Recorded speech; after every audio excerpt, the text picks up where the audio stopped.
चलिए अब एक टॉपिक पे आ जाते हैं, energy stored in A inductor. ठीक है, तो जब एनर्जी स्टोर्ड होता है तो उसका वैल्यू क्या होता है इंडक्टर में, तो उसका वैल्यू हम लोग निकालेंगे। ठीक है, तो टॉपिक है energy stored in A inductor. तो इसमें हम लोग लिखना स्टार्ट करते हैं, when the capacitor is charged, then the electric field grows between the plates। अब जब हम कैपेसिटर प्लेट्स को चार्ज करते हैं, देखिए हम पहले ही बता दे चुके हैं कि इंडक्टर और कैपेसिटर में कुछ कुछ सिमिलैरिटी है, तो इसलिए हमेशा कंपैरिजन करके हम लोग लिखते रहेंगे। ठीक है, तो यहाँ हम बता रहे हैं कि कैपेसिटर जब चार्ज होता है धीरे धीरे तो उसमें इलेक्ट्रिक फील्ड का वैल्यू बढ़ता चलता है। Electric field goes between the plates and there is electrical energy of the capacitor plate। ठीक है, similarly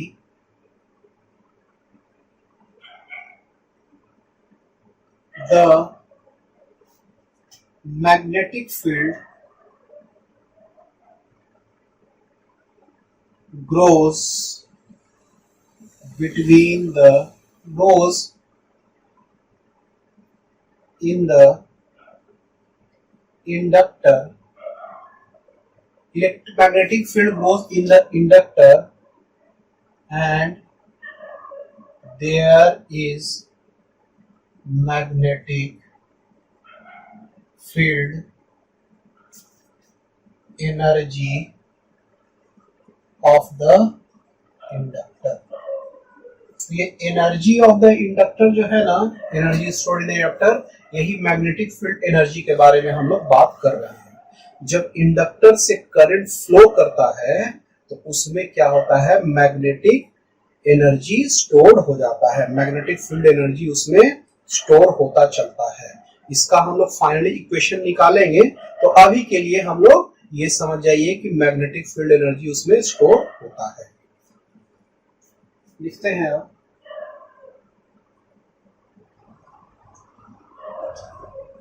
when the current flows in the circuit, the value of magnetic field increases in the circuit। ठीक है, तो current जब flow करेगा circuit में तो magnetic field क्या होगा, इंक्रीज करेगा सर्किट में धीरे धीरे। ठीक है, तो सबसे पहले क्या करते हैं, एक डायग्राम बना देते हैं।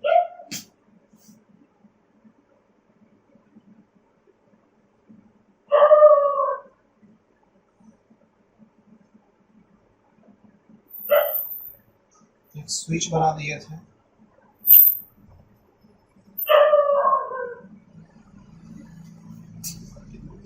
इसका L हो गया और इसका R रेजिस्टेंस। अब लिखते हैं, as the connections are made, current grows in the circuit। Current का वैल्यू क्या होगा, इस सर्किट में इंक्रीज होना स्टार्ट होगा। ये तो हम पहले ही बता चुके थे कि करंट धीरे धीरे इंक्रीज होने लगता है, और टाउ टाइम में यानी वन टाइम कांस्टेंट में करंट का वैल्यू क्या होता है, 63% of the maximum charge maximum current पहुंच जाता है, ठीक है। As the connection of a current grows in the circuit, the part of the current as the connection of current grows in the circuit, the part of the current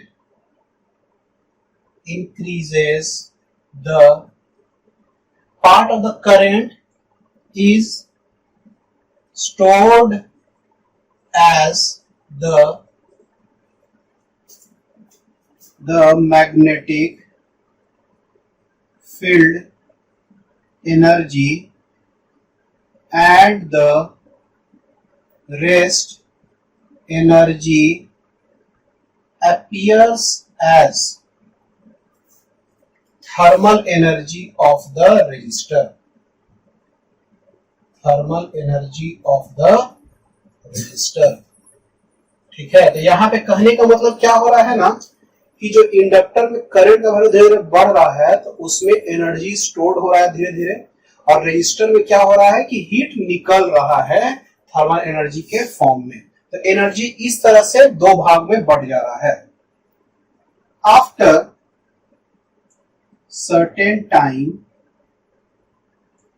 when the current reach to it's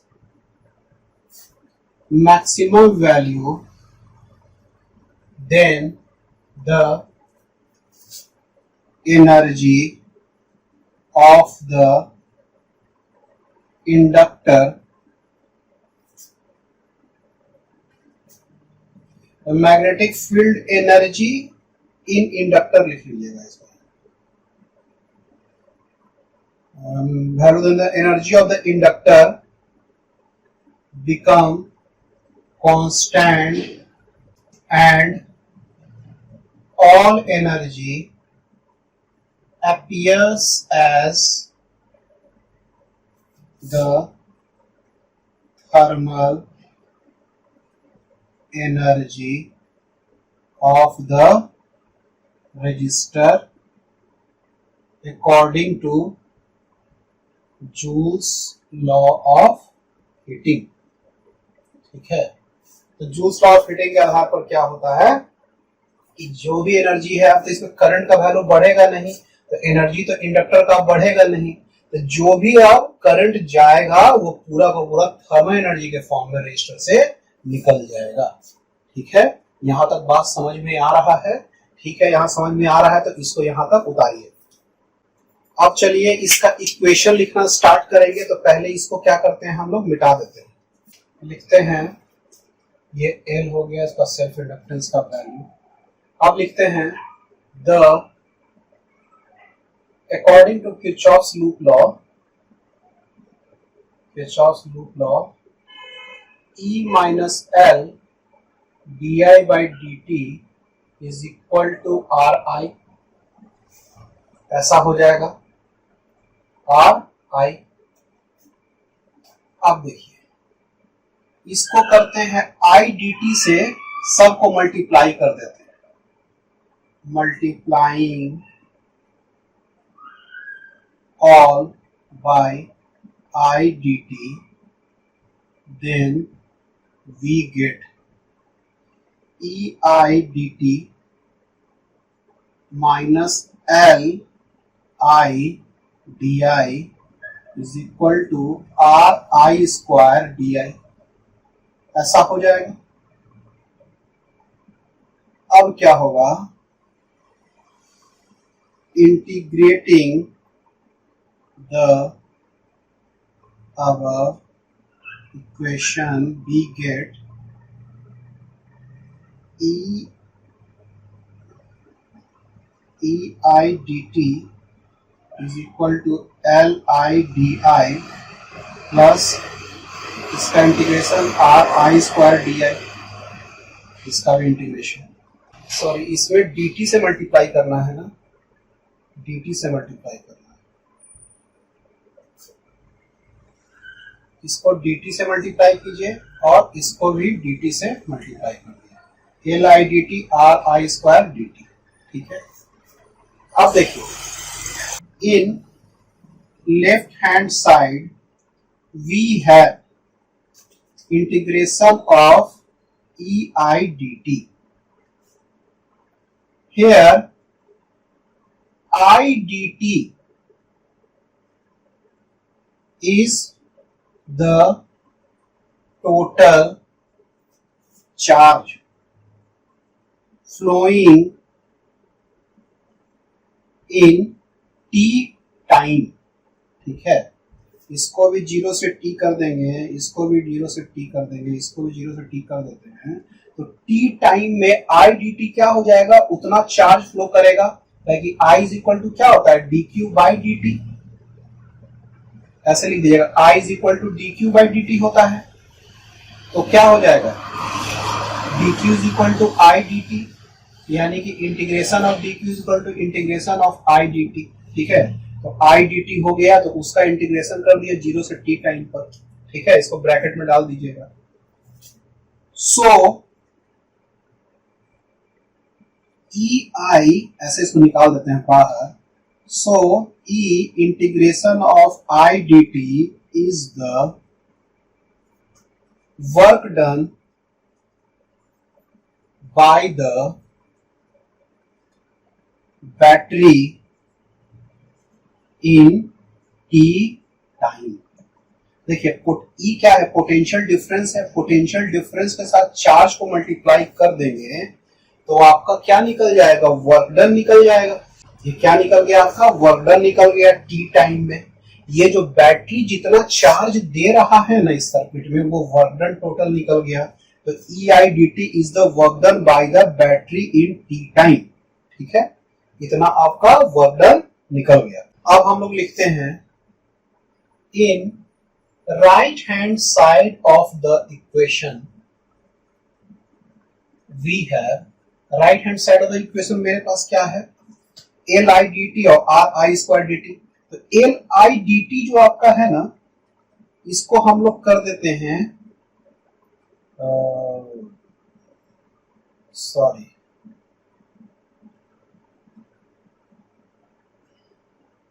L I, इसको थोड़ा सा change कर लीजिएगा। यहाँ पे क्या गलती कर दी है, एल आई डी आई हो जाएगा। आई डी टी से जब मल्टीप्लाई करेंगे तो एल आई डी आई हो जाएगा ये, और आर आई डी टी से करेंगे तो R I square D T हो जाएगा। तो एल आई डी टी हो गया। In right hand side of the equation we have, इसको हम लोग क्या करते हैं ना, एक और ऐसे फाइनली फॉर्म में लिख देते हैं। ई को बाहर निकाल दिए, आई डी टी 0 से t, और इसको लिख देते हैं एल आई स्क्वायर बाई 2। अच्छा, इसका जो लिमिट है 0 से i कर देंगे, इसका टाइम नहीं है, i का है लिमिट, तो 0 से i कर देंगे तो एल आई स्क्वायर बाई 2 और plus are I square D T का लिमिट 0 से t तक कर देते हैं। ठीक है, चाहे इसको फॉर्म में, इस फॉर्म में रहने दीजिएगा तो कोई दिक्कत का बात नहीं है। इसको एल आई डी आई के फॉर्म में भी रहने दीजिए 0 से i। ऐसा इसमें खाली थोड़ा सा चेंज कीजिएगा, इसको यहां तक लिख लीजिएगा, जो इक्वेशन उतारिएगा उसके नीचे जस्ट इसको उतारिएगा, और बाकी जैसे लिखा हुआ वैसे उतार देने का है।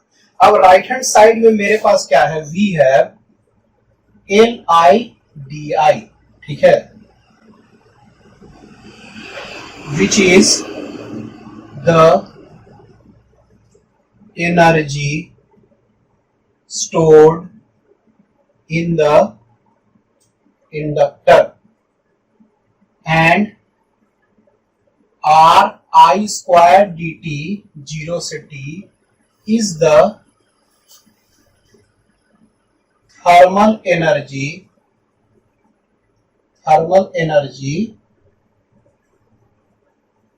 produced in the register. ठीक है, तो हम जो बात किए थे वहां तक आ चुका है कि हम जो वर्क डन जो बैटरी कर रहा है वो कुछ आपका क्या हुआ कि उसका इंडक्टर के एनर्जी में चेंज हो गया, और बाकी जो एनर्जी है वो कहां चल गया, थर्मल एनर्जी के फॉर्म में रजिस्टर का चला गया।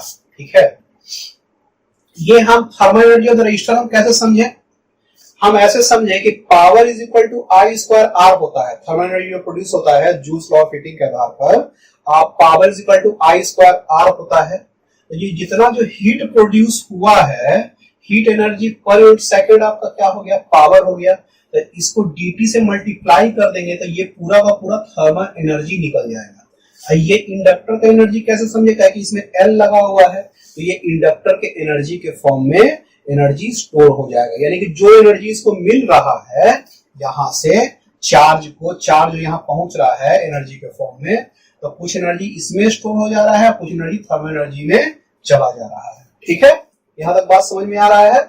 चलिए यहां तक इसको उतारिए, इसको मिटा रहे हैं।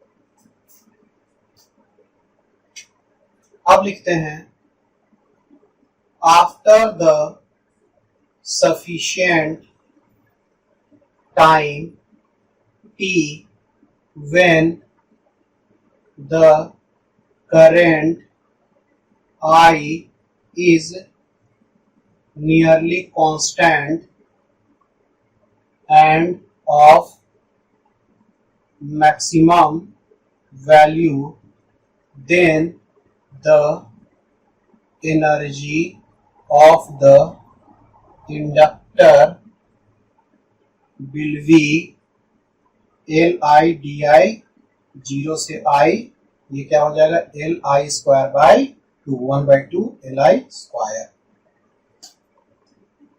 ठीक है, energy of the inductor will be and it will be constant, ये क्या हो जाएगा कांस्टेंट हो जाएगा। Therefore further energy supplied by battery will only appears as thermal energy of the resistor, thermal energy of the register के form में RI square dt के form में आपका चला जाएगा। ठीक है, चलिए इसको उतार लीजिए, ये पार्ट इसका खत्म हो गया। अब टॉपिक लिखते हैं energy density in magnetic field. Energy density in magnetic field निकालेंगे और उसका कंपेयर हम लोग करने वाले हैं कैपेसिटर से। ठीक है, इसलिए एनर्जी डेंसिटी हम लोग निकाल रहे हैं। लिखते हैं energy density in magnetic field. ठीक है,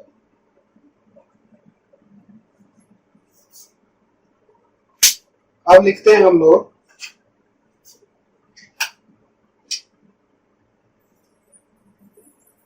consider a solenoid of number of turns per unit length is an length L carrying current I and radius R। ठीक है, we have magnetic field B inside the solenoid is B is equal to mu naught n I, where n तो आपको समझ में आ ही रहा है, I क्या है, सब करंट है, लिखने की जरूरत नहीं है। B is equal to mu naught n I आपका हो गया। अब देखिए we also learned that inductance, इसको क्या कहते हैं, self inductance value, self inductance value of the solenoid as L is equal mu naught N square pi R square into L. ये सेल्फ इंडक्टेंस का वैल्यू हो गया किसी सोलेनॉइड का। तो अब हम लोग लिखते हैं the magnetic energy of solenoid as U is equal to 1/2 LI square. यही ना पढ़े अभी तक, यानी कि 1/2 mu naught N square pi R square L और आई स्क्वायर मल्टीप्लाई हो गया। इसको थोड़ा सा और सजा कर लिखा जाए, म्यू नॉट एन आई मैग्नेटिक फील्ड होता है, तो यहाँ पे ऐसे लिख देते हैं 1/2 म्यू नॉट, नीचे कर देंगे तो ऊपर म्यू नॉट का स्क्वायर हो जाएगा, तो म्यू नॉट एन आई का स्क्वायर, ठीक है। और ये क्या हो जाएगा, पाई आर स्क्वायर इंटू एल। अब इसको लिख देते हैं 1/2 म्यू नॉट, और ये हो गया बी का स्क्वायर, मैग्नेटिक फील्ड का स्क्वायर, और ये हो गया area into length. Area into length क्या होता है, वॉल्यूम, तो B square by 2 mu naught into V, where, यहां लिख लीजिएगा where A is equal to area pi R square और एल लेंथ हो गया। यहां पे क्या हो गया, where v is equal to volume, area into length, volume हो गया, ठीक है। तो ये हो गया आपका एनर्जी, ठीक है। ये कौन सा एनर्जी हो गया, मैग्नेटिक एनर्जी, जो सोलेनॉइड में आपका होगा। तो अब हम लोग निकालते हैं, इसको मिटाया जाए। So the magnetic energy per unit volume of the solenoid और इंडक्टर, ठीक है, वही इंडक्टर सोलेनॉइड ही एक तरह का, solenoid is U by V, यानी कि U by V is equal to क्या हो जाएगा, B square by 2 mu naught, ठीक है, इंटू V बाई V, यानी कि B square by 2 mu naught. ये आ गया magnetic energy per unit volume, ठीक है, किसी सोलेनॉइड का, किसी इंडक्टर का, ठीक है, B square by 2 mu naught. तो यहां पे लिखते हैं similarly for the capacitor we have electrical energy stored per unit volume is 1/2 epsilon naught E square, ठीक है। 1/2 epsilon naught E स्क्वायर होता है किसमें, कैपेसिटर में, और ये जो सोलेनॉइड में, जो कि आपका इंडक्टर है, उसमें जो energy per unit volume B square by 2 mu naught है, ठीक है। इसमें मैग्नेटिक एनर्जी है, इसमें इलेक्ट्रिकल एनर्जी है। अब देखिए, here we see that there is the square of electric field and magnetic field in both, ठीक है, दोनों में। इसमें E का स्क्वायर है, इसमें मैग्नेटिक फील्ड का स्क्वायर है, इसमें इलेक्ट्रिक फील्ड का स्क्वायर है। अब 1/2 दोनों में कॉमन है। अब साइलेंट नॉट है, या साइलेंट नॉट क्या होता है, नाउ ये क्या है, B square by 2 mu naught है ना। Now mu naught is equal to permeability of vacuum, और अब साइलेंट नॉट हो जाता है permittivity of free space, and the relation between mu naught and epsilon naught is, mu naught is equal to क्या होता है, 1/एप्सिलॉन नॉट C स्क्वायर, ठीक है, तो देख रहे हैं 1/एप्सिलॉन नॉट, अभी मान लिए यहां से हम 1/एप्सिलॉन नॉट नीचे कर देते हैं, तो 1/एप्सिलॉन नॉट और म्यू नॉट में एक रिलेशन आपका आ रहा है, ठीक है। तो एक तरह से कहिए कि इक्विवेलेंट टाइप का है, कैपेसिटर और इंडक्टर इक्विवेलेंट टाइप का है, एक इलेक्ट्रिकल एनर्जी का है और एक मैग्नेटिक एनर्जी का है, ठीक है। बस यही दोनों में फर्क है, ठीक है। बाकी इसका इक्वेशन का भी फॉर्म देखा जाए तो दोनों के इक्वेशन का फॉर्म आपका क्या आ रहा है, सेम आ रहा है, ठीक है। चलिए इसको उतारिए जल्दी से, इसको खाली यहां लिख लीजिएगा, ये क्या हो जाएगा, magnetic energy density in magnetic field, ठीक है, energy density in magnetic field, ठीक है। एनर्जी पर यूनिट वॉल्यूम को हम लोग क्या कहेंगे, एनर्जी डेंसिटी कहेंगे, ठीक है। तो ये आपका एनर्जी डेंसिटी हम लोग निकाल लिए किसी भी सोलेनॉइड या इंडक्टर का, ठीक है। चलिए इसको उतारिए और कंपैरिजन भी कर दिए हम लोग कैपेसिटर और इंडक्टर का। एक छोटा सा क्वेश्चन इससे रिलेटेड बना लेते हैं। Calculate the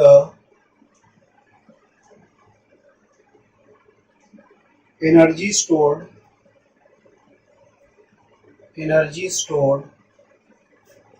in an inductor of inductance, in an inductor of inductance 50 millihenry when a current of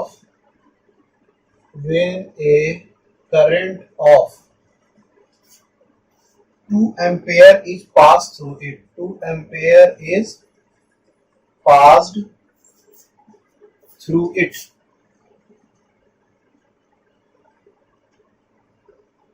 ठीक है, तो एनर्जी स्टोर्ड इन इंडक्टर का बता रहा है ना, तो एनर्जी स्टोर्ड का फॉर्मूला हम लोग को पता है।